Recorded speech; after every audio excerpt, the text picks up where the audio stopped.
전달될 수 있도록 축복하여 주시옵소서. 아멘. 감사하며 예수님의 이름으로 기도합니다. 아멘. 감사합니다. 이 아침에 하나님께서 우리에게 주신 말씀을 함께 보겠습니다.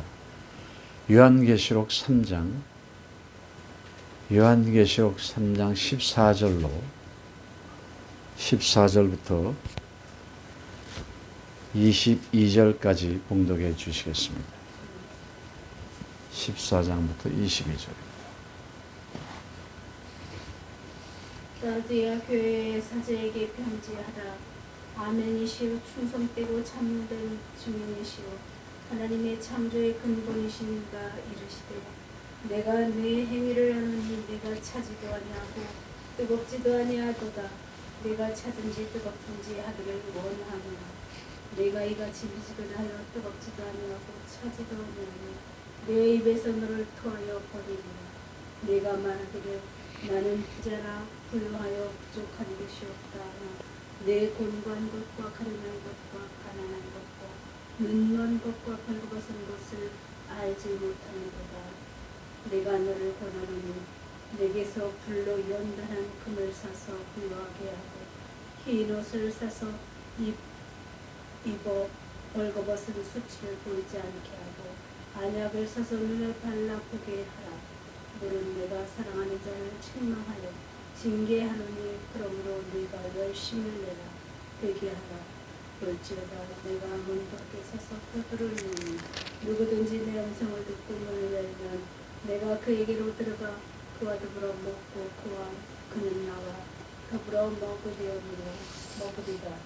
이기는 그에게는 내가 내 보좌와 함께 앉게 하여 주기를 내가 이기고 아버지 보좌와 함께 앉은 것과 같이 하리라. 그 있는 자는 성령이 그들에게 하시는 말씀을 들어주시리라. 아멘.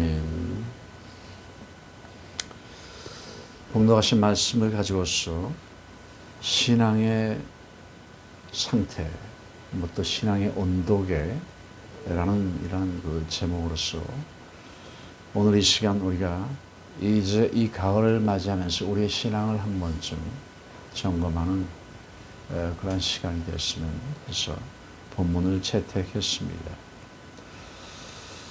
우리가 사계절 가운데 겨울철은 우리 일상에 있어서 온도가 매우 중요하다는 것을 새삼 느끼게 하는 그런 계절입니다.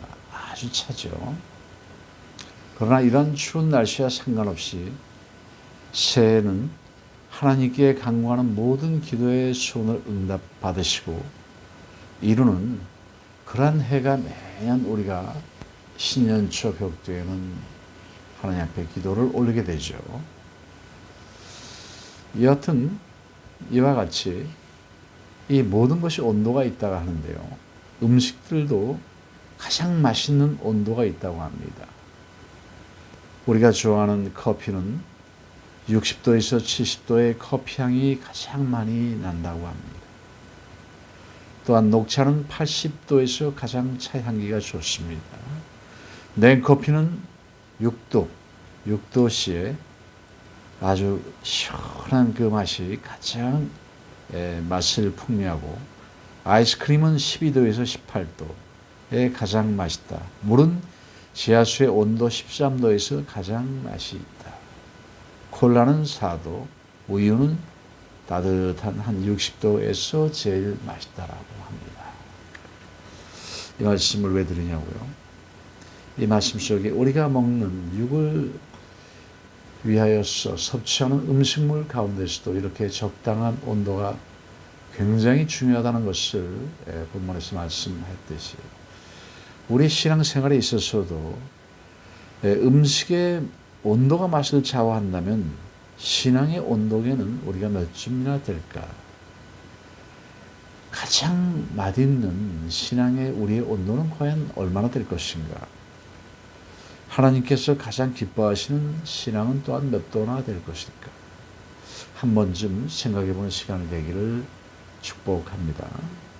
오늘 우리가 읽은 본문은 하나님께서 좋아하시는 성도들의 신앙 온도와 그리고 하나님이 싫어하시는 신앙의 온도를 말해주는 두 내용이 담겨져 있습니다. 15절로 16절을 보니까요. 내가 내 행위를 아노니 내가 차지도 아니하고 뜨겁지도 아니하고 내가 차든지 뜨겁든지 하기를 원하노라. 내가 이같이 미지근하여 뜨겁지도 아니하고 차지도 아니하노니 내 입에서 너를 토하여 버리리라. 굉장히 두렵고 무서운 말씀입니다.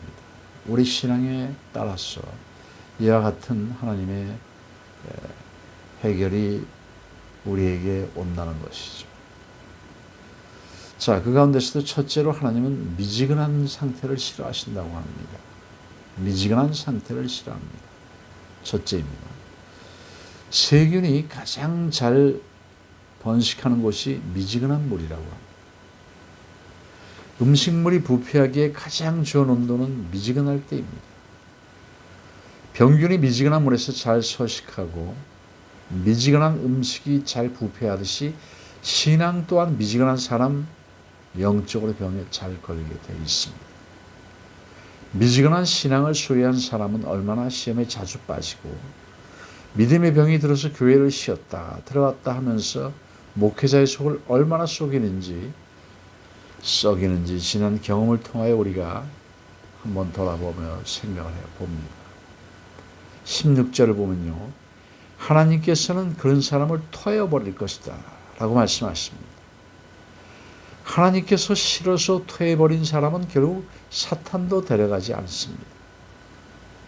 천상천하에 아무도 좋아하지 않아서 천국에 쫓김을 당하고 지옥에서 쫓김을 당하게 될 것이라는 문학소설 단테의 신곡에서 말하고 있습니다. 지옥도 천국도 아닌 것을 떠들게 되는 그들의 얼굴이 파리한 영혼으로 방황하고 있다는 것입니다. 왜 교인들은 신앙 온도계가 내려가면서 믿음이 미진하게 됩니까? 영국의 저슬과 흉이라는 사람은 매우 명성을 얻은 학자였는데요. 그는 말하기를 대형 제국사 지피를 자꾸만 미루었습니다. 그는 대형 제국사를 쓸 정도로 뛰어난 그런 학자죠. 친구들이 왜 대형 제국사를 빨리 집필하지 않느냐 묻자 그는 이렇게 대답합니다. 내가 글을 쓰지 않는 것은 네 가지 이유일세. 첫째, 나는 나이가 너무 많아. 둘째, 너무 살이 쪄 둔감하네. 셋째, 너무 게을러졌고 넷째는 현재 너무 돈이 많아졌다는 말일세. 사람이 몸이 편하게 되면 정신이 시들게 된다는 것입니다. 그래서 볼런이라는 사람은 나태는 인간의 적이다. 이것이 사람을 잠들게 한다라고 말씀했습니다. 톨스토이는 게으른 자의 머리는 악마가 집을 짓기에 가장 적합하다. 부끄러워해야 할 일이 많지만 그 중에서도 가장 부끄러워해야 할 일은 육체를 게으르게 하는 것이다. 사람이 늘 누워서 게으르면 나태하면 안 된다는 것, 곧 마귀의 집이 된다는 것입니다. 그래서 우리가 아침부터 일찍 일어나서 움직이면서 낮에는 또 활동을 하고 저녁이면 또 밥을 달게 먹고 푹 자는 이런 정상적인 그런 그 건강한 생활이 우리에게 있어서 육과 혼과 영을 아주 건강하게 만드는 비결이라는 것이죠.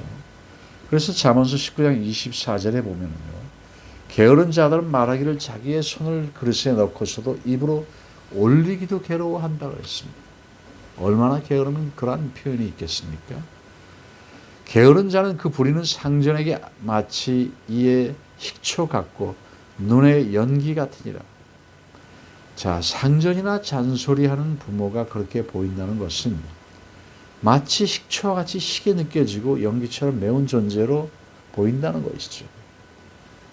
그러나 하나님을 섬기는 성도가 가장 경계할 것은 신앙생활과 범사의 게으름을 피우는 태도라는 것. 그러나 게으른 자들은 말합니다. 뛰는 것보다 걷는 것이 더 편하고 걷는 것보다 서는 것이 더 편하며 서는 것보다 앉아있는 것이 더 편하고 앉아있는 것보다 누워있는 것이 더 편하다. 누워있는 것보다 잠자는 것이 또한 더욱 편하다. 자, 라고 얘기하는데, 그러면 더 이상 더 편하려면 무엇이 있습니까? 죽어야죠. 죽어야죠. 자, 이제도 원래도 벌써 9월에 이제 4, 4분기에 들어가는 이제 1분기밖에 남지 않고 머지않아 낙엽이 떨어지고, 그리고 또한 온 세상이 단풍과 노란잎으로 참 아름다운 계절을 만들게 됩니다. 이것도 잠시 후면 또한 눈이 오게 되고 크리스마스를 정해서 신년을 맞이하고 또 한 해를 보내면서 우리는 어떠한 일들이 벌어질지는 모르지만 새해에는 우리가 나이도 한 살 더 먹어 하겠지만 신앙생활의 게으름을 떨쳐버리는 일을 지금부터 계획을 해야 할 것입니다. 신앙의 온도를 높여야 한다는 것이죠. 우리가 우리의 믿음의 진보가 있어야 옆에 사람들로부터 은혜를 받습니다. 그들이 은혜를 받으면 우리도 또한 은혜를 받게 됩니다. 그래서 항상 웃고 항상 좋은 소리만, 모든 것을 인내하며 성도들 간에 참을 수 있고 돕고 또 서로를 케어할 수 있는 그런 이 올바른 마음, 신앙인에 있어서는 가장 중요하다고 생각합니다. 그러므로 하나님의 축복을 받는 사람들의 모습은 그것이 하늘에 속한 신령한 복이 되었든 땅에 속한 복이 되었든 한결같이 신앙생활의 열심과 충성에서 주어지게 된다는 것을 볼 수 있게 된다는 것입니다. 충성에서만 볼 수 있게 된다는 것입니다. 자, 충성하시길 축복합니다. 두 번째로 열심을 내라는 것입니다. 열심을 내라. 19절을 보면요, 물은 내가 사랑하는 자를 책망하며 징계하노니 그러므로 내가 열심을 내라 회개하라. 자, 우리가 2021년도를 지나고 이제 2022년도가 되면요, 우리가 열심히 살지 않은 것이 아니라 더욱 열심히 살아야 될 이유가 많이 생길 것으로 예상됩니다. 아주 작은 일이라도 맡겨주신 직분을 열심히 해야 되고, 그리고 하나님의 말씀대로 살아야 합니다. 전도해야 됩니다. 지금 우리가 모든 전도의 문이 막히고 예배가 막히는데 더욱더 우리가 열심을 부리지 않으면 이 상태로 우리가 머무르게 된다면 우리는 죽습니다. 우리의 영은 죽어갑니다. 우리가 일주일에 그래도 두세 번이라도 끊임없이 예배하며 수시로 무시로 하나님 앞에 기도하며 하나님을 의식하고 찾는다는 것은 예배자로서 기본적인 것입니다. 이런 것들이 이제 사회 전반에 교회에 대한 압박으로 인해서, 핍박으로 인해서 우리는 다 소멸되어 가고 있는 이 시점에 내년이 얼마나 중요한 한 해가 된다는 것을 보게 될 뿐만 아니라 전 세계적으로 정치적으로 그리고 또 모든 경제 무역에서 내년에는 굉장히 소중한 한 해가 됩니다. 특별히 이 코로나가 속히 이것이 소멸되어야만이 모든 것이 원활하게 정상적으로 돌아갈 수 있기 때문에 이 같은 이 역병이 우리 곁에서 곧 사라지기를 끊임없이 우리는 기도하고 또 정부에서 지시하는 그 방역에 따라서 우리가 잘 모든 것을 따라 해야만이 속히 그 모든 사단의 세력이 떠나가리라 믿습니다. 그리고 사랑해야 됩니다. 오늘 본문에도 내가 열심을 내라 하십니다. 왜 그렇게 말씀하십니까?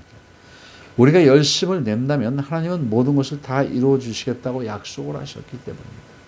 그러니까 열심이 굉장히 중요한 거예요. 힘들어도 내 전심을 힘이 닿는 데까지 다 한다는 것, 굉장히 중요하다는 것이죠. 분명한